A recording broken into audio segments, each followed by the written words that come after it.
ಜೈ ಸಿಂಹ ಜೈ ಸಿಂಹ ಗಂಡ ಜೈ ಸಿಂಹ ಕನ್ನಡ ಗಾಳಿ ಭಯವಿಲ್ಲ ನಿನಗೆ ನಿನ್ನೆ ಕ್ಷೇಮ ನಿನ್ನಗೆ ಭೀತಿ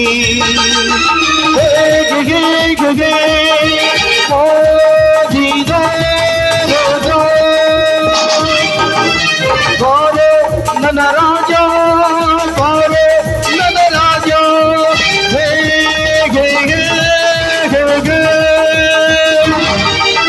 ಶಂಭೋ ಶಿವ ಶಂಭೋ ಶಿವ ಶಿವ ಶಂಭೋ ಶಂಭೋ ಶಿವ ಶಂಭೋ ಶಿವ ಶಿವ ಶಂಭೋ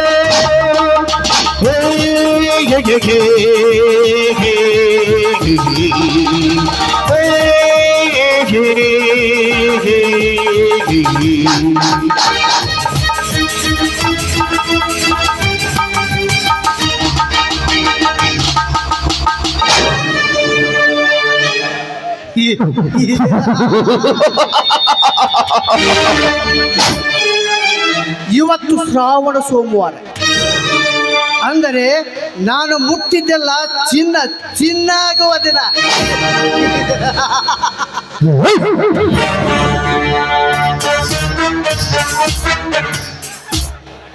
ಈ ನನ್ನ ಜನ್ಮದಿನದಂದು ಯಾವುದಾದರೂ ಒಂದು ಸುಂದರ ಹೆಣ್ಣು ಜಿಂಕಿ ಮರಿಯನ್ನು ಅಪ್ಪಿಕೊಂಡು ಮುತ್ತಿಟ್ಟಿದಾಗಲೇ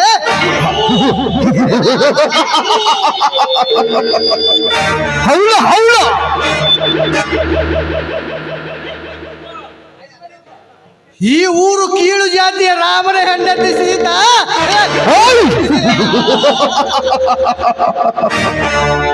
ರೂಪದಲ್ಲಿ ತಿದ್ದಿ ತೀಡಿದ ಕರ್ಪೂರದ ಗೊಂಬೆ.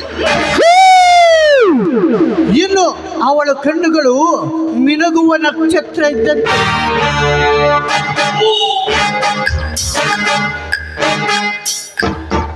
ಗಿಳಿಯಂತ ಚಂದನದ ಮೂಗು, ತೆಳ್ಳನ ಬಿದಿರಿನಂತಿರುವ ಅಂಕು ಡೊಂಕಿನ ನಡ ನೋಡಿದರೆ ಸಾಕು ಷಂಡನಿಗೂ ಕಾಮದ ಬಿತ್ತು ನೆತ್ತಿಗೇರಬಹುದು.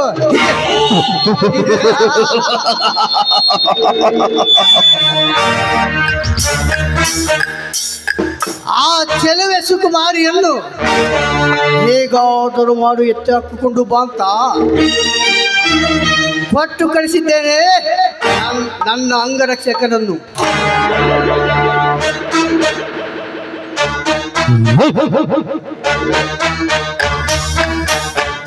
ಇನ್ನು ಏಕೆ ಬರಲಿಲ್ಲ? ಬರಲಿ ನಿಧಾನವಾಗಿ ಬರಲಿ.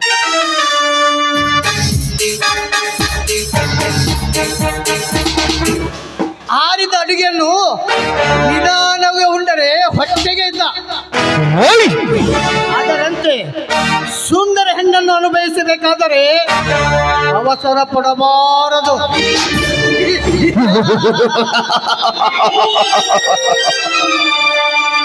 ಮಂಗ ಲೇ ಮಂಗ, ಯಪ್ಪ ದಣಿಯಾರ, ಪಾರ್ಟಿಗೆ ಎಲ್ಲ ಸಿದ್ಧತೆ ಮಾಡಿದೆ ತಾನೇ? ದಣಿಯಾರ, ಕುಡಿಯಾಕ 4 ಸಿಗ್ನೇಚರ್ ತಂದೇನ್ರಿ, ಸೇದಾಕ 4 ಪ್ಯಾಕು ಸಿಗರೇಟು ತಂದೇನ್ರಿ, ತಿನ್ನಾಕ ಉದ್ದುದಂತ ಚೀಪಾಕ ಪಾಪಡಿ ತಂದೇನ್ರಿ ದಣಿಯಾರ. ಶಾಬಾಸ್.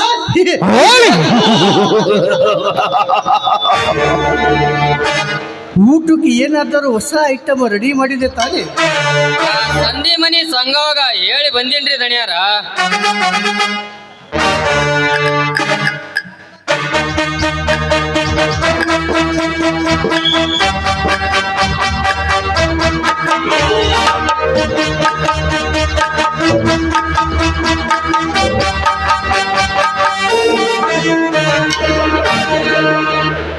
ಬಾಸ್, ನೀವು ಹೇಳಿದಂತೆ ನೀವು ಹೇಳಿದ ಪಾರಿಗಳನ್ನು ಕರೆದುಕೊಂಡು ಬಂದಿನಿ.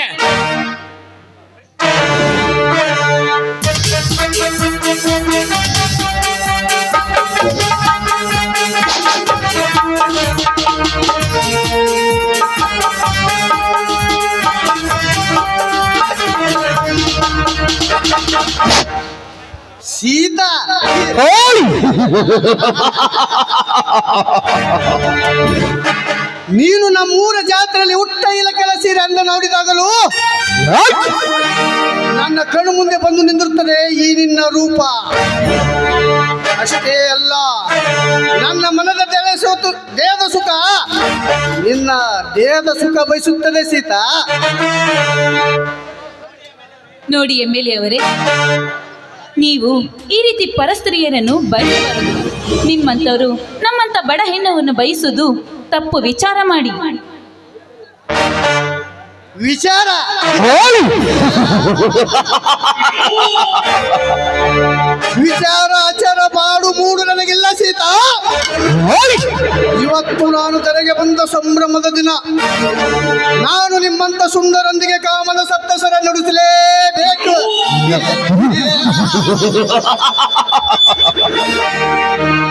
ಎಮ್ಮೆಲೆ ಅವರೇ, ನೀವು ಬಯಸುವುದು ತಪ್ಪು ವಿಚಾರ ಅಂತ ನಾನು ಹೇಳ್ತಾ ಇಲ್ಲ. ಆದ್ರೆ ಈ ರೀತಿ ಪರಸ್ತ್ರೀಯರ ಮೇಲೆ ಕಣ್ಣು ಹಾಕೋದಕ್ಕಿಂತ ನಿಮ್ಮ ಮನೆಯಲ್ಲಿರುವ ಅಕ್ಕ ತಂಗಿಯರೊಡನೆ ನಿಮ್ಮ ಈ ಕಾಮದ ವೀಣೆಯನ್ನು ನುಡಿಸಿದ್ದರೆ ಇನ್ನೂ ಚೆನ್ನಾಗಿರುತ್ತಿತ್ತು ಅಲ್ಲವೇ? ಸೀತಾ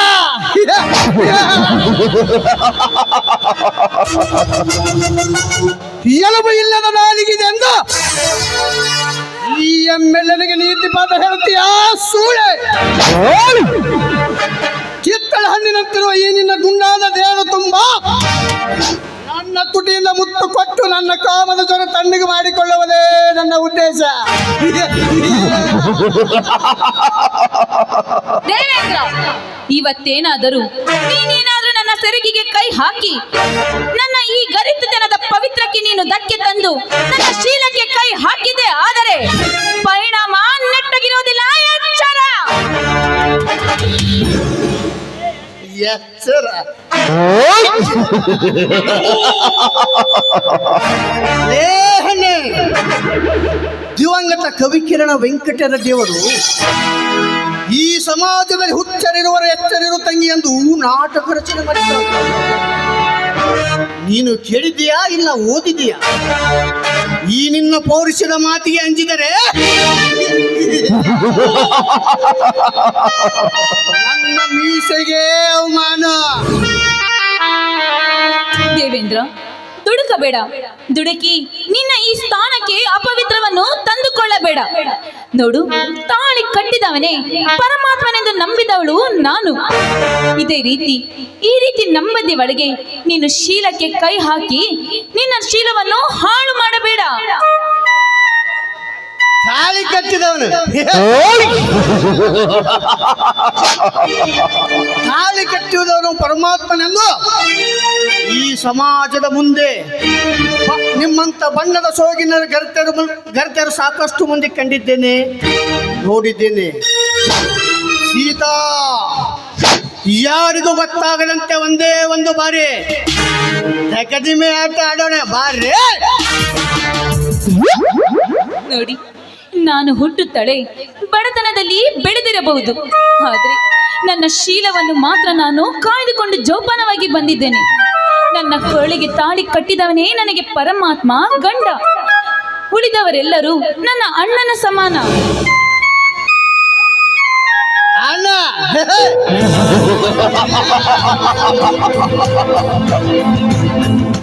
ಈ ಸಮಾಜದಲ್ಲಿ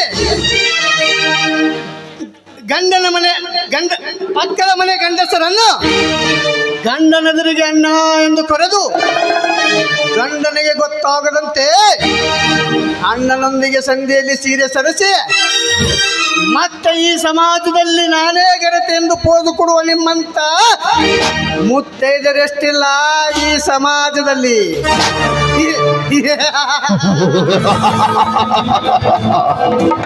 ಒಂದೇ ರಕ್ತ ಹಂಚಿಕೊಂಡು ಬಂದು ಅಣ್ಣ ತಂಗಿಯರು, ಅಕ್ಕ ತಮ್ಮರು ರಾತ್ರಿ ಬೆಚ್ಚಗೆ ರೂಮಿನಲ್ಲಿ ನಗ್ನವಾಗಿ ಕಾಮದ ತುತ್ತೆ ತೀರಿಸಿಕೊಂಡು ಬೆಳಗ್ಗೆ ಇದ್ದು ಈ ಸಮಾಜದಲ್ಲಿ ಅಣ್ಣ ತಂಗಿಯರಂತ ಪೋದು ಕೊಡುವ ಕೆಟ್ಟ ಹುಳುಗಳು ಎಷ್ಟಿಲ್ಲ ಈ ಸಮಾಜದಲ್ಲಿ.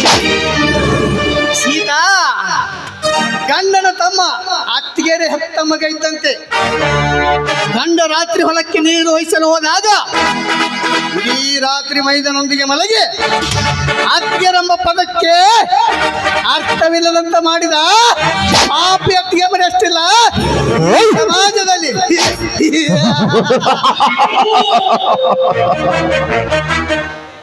ಸೀತಾ, ನಿಮ್ಮಂತ ಸೋಗಿನ ಸೂಳ್ಯರ ಕ್ರೈಮ್ ನಿರ್ದ ಬರೆಯುತ್ತಾ ಹೋದರೆ ಬರೆಯಲು ಹಾಳಿಗಳೇ ಸಾಲುವುದಿಲ್ಲ. ಸುಮ್ಮನೆ ನೀನು ನನ್ನ ದೇಹಕ್ಕೆ ನಿನ್ನ ದೇಹ ಸ್ಪರ್ಶ ಮಾಡಿ ಏನು ಆಗದಂತೆ ಹೋಗುವ ಸೀತಾ, ಹೋಗುವ.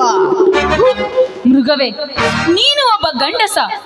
ಮನೆಯಲ್ಲಿ ಗಂಡಸ ಇಲ್ಲದ ಸಮಯದಲ್ಲಿ ನನ್ನನ್ನು ಈ ರೀತಿ ಕಿಡ್ನಾಪ್ ಮಾಡಿ ಕರೆದುಕೊಂಡು ಬಂದಿದೆಯಲ್ಲ, ನಿನ್ನ ಈ ಏಸಿಗೆ ಜನ್ಮಕ್ಕೆ ಚಪ್ಪಲಿಯಿಂದ ಹೊಡಿಬೇಕು. ಸೀತಾ,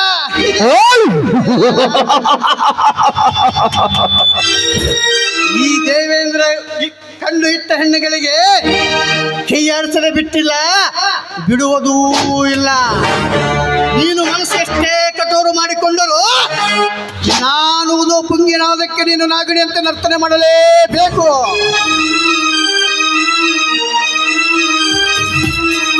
ಮುತ್ತಿನಂತ ಸುಮ್ಮನೆ ವೇಳು ಹಾಳು ಮಾಡದೆ ಮುತ್ತಿನಂತ ಸೀಜನು ನೀಡುವ.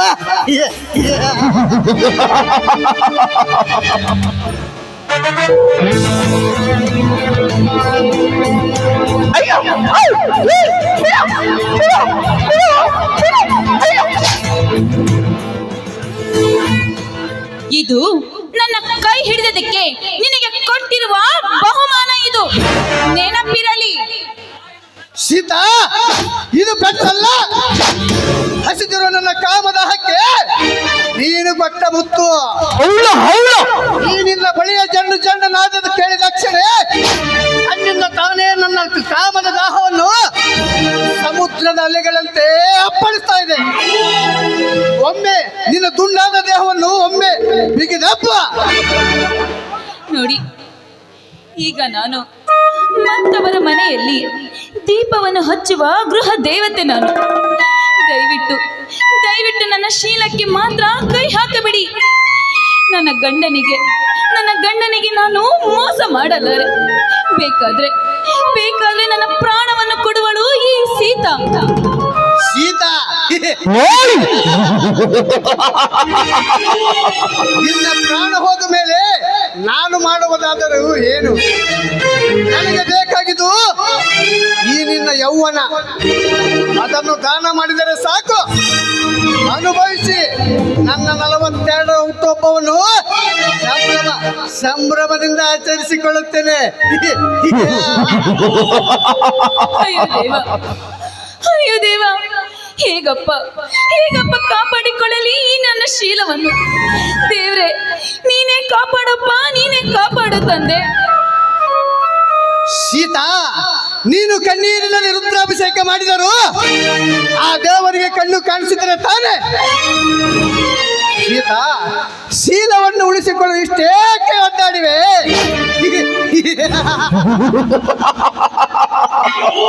ಈ ಜಗತ್ತಿನಲ್ಲಿ ಮುಚ್ಚು ಮಾಡಿದ ಹಾದರವೇ ಅಲ್ಲ, ಸುಮ್ಮನೆ ಮುತ್ತಿನಂತ ಸಿಹಿಜೇನು ನೀಡುವ ಸೀತಾ, ನೀಡುವ.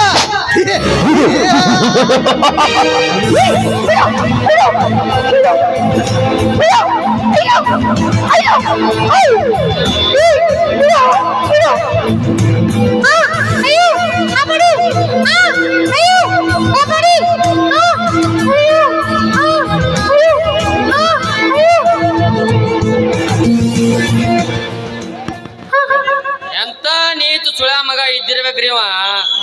ಈ ಊರಾಗ ಬಡು ಜನರಿ ಹೆಣ್ಣ ಚಂದುಳಿ ಹೆಣ್ಣು ಕಂಡ್ರ ಕಂಡಂಗ್ ಕಾಲ್ ಕೆದ್ರಿದ ಗುಳಿ ನುಗ್ದಂಗ ನುಗ್ತಾನ್ರಿ ಅಪ್ಪ ಇವ.